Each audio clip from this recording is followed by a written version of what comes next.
ஹாய்ங்க. இன்றைக்கி beetroot, carrot 2ம் வச்சு ஒரு கிரேவி செய்ய போகிறோம். அதுக்கு தேவையான பொருள் என்னன்னு நம்ம பார்த்துக்கலாம். பாருங்கள், மிளவா 2 காஷ்மீரி மிளகா எடுத்திருக்கேன். இது வந்து கலருக்காக தான் எடுத்திருக்கேன். தேவைன்னா சேர்த்துக்கலாம், தேவையில்லைன்னா விட்டுறலாம்.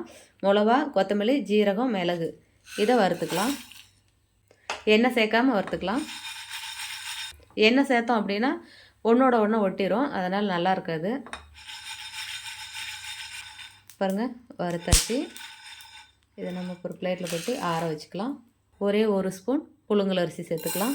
இந்த புழுங்கல் அரிசி சேர்த்துக்கிட்டோம் அப்படின்னா நல்லா குழம்பு வந்து ட்ரையாக இருக்கும், குழம்பு வந்து நல்லாயிருக்கும், அந்த கிரேவி வந்து ரொம்ப டேஸ்டியாக இருக்கும். நீங்கள் வீட்லேயே கூட நீங்கள் அரிசி மாவு இருந்துச்சு அப்படின்னா நீங்கள் குழம்பு செஞ்சிங்கன்னா அதில் 1 ஸ்பூன் அரிசி மாவுக்கு தண்ணியில் கரைச்சி நீங்கள் போட்டு செஞ்சு பாருங்களேன், சூப்பராக இருக்கும். பாருங்கள், நல்லா வறுத்தாச்சு. இப்போ வெங்காயம் சேர்த்துக்கலாம்.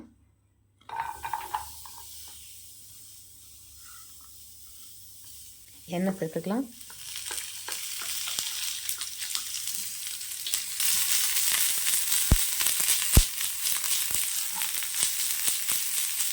இது கூட 2 தக்காளி பழம் சேர்த்துக்கலாம்.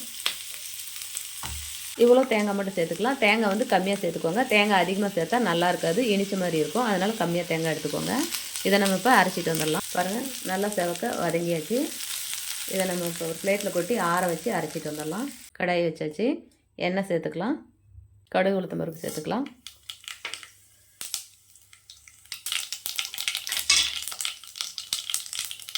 பாருங்கள், இந்த மாதிரி சின்ன சின்ன பீஸாக நான் கட் பண்ணி சேர்த்துருக்கேன். இந்த மாதிரி கட் பண்ணி சேர்த்துக்கிட்டோம் அப்படின்னா ரொம்ப சூப்பராக இருக்கும். இந்த மாதிரி கட் பண்ணி சேருங்க. கேரட் வந்து நான் 1 தான் போட்டிருக்கேன். இப்போ இந்த எண்ணெயிலேயே நம்ம அரைச்சி வச்சு சாம்பல் சேர்த்துக்கலாம். கூட மஞ்சள் சேர்த்துக்கலாம். தேவையான அளவு உப்பு சேர்த்துக்கலாம்.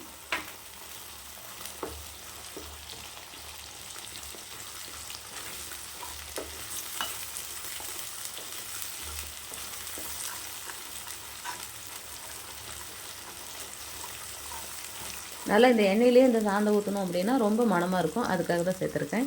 இப்போ இந்த கேரட்டையும் பீட்ரூட்டையும் போட்டுக்கலாம்.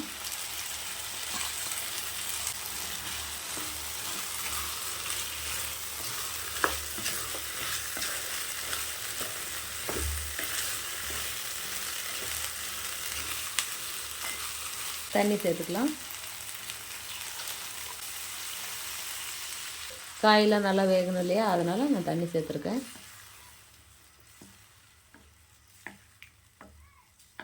போதும், இந்த அளவுக்கு தண்ணி சேர்த்தா நம்ம வந்து நல்லா சதன்னு தான் வைக்க போகிறோம், அதனால் இந்த அளவுக்கு தண்ணி போதும். மூடி வச்சிடலாம். 10 நிமிஷம் கழித்து பார்க்கலாம்.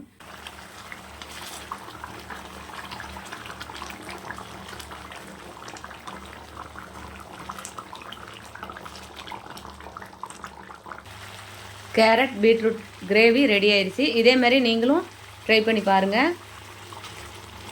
செஞ்சு பார்த்துட்டு எப்படி இருக்குன்னு எனக்கு ஒரு கமெண்ட் பண்ணுங்கள், லைக் பண்ணுங்கள், ஷேர் பண்ணுங்கள், ஒரு சப்ஸ்கிரைப் பண்ணிடுங்க. நல்லா சுட சாதத்துக்கெல்லாம் செம சூப்பராக இருக்கும்.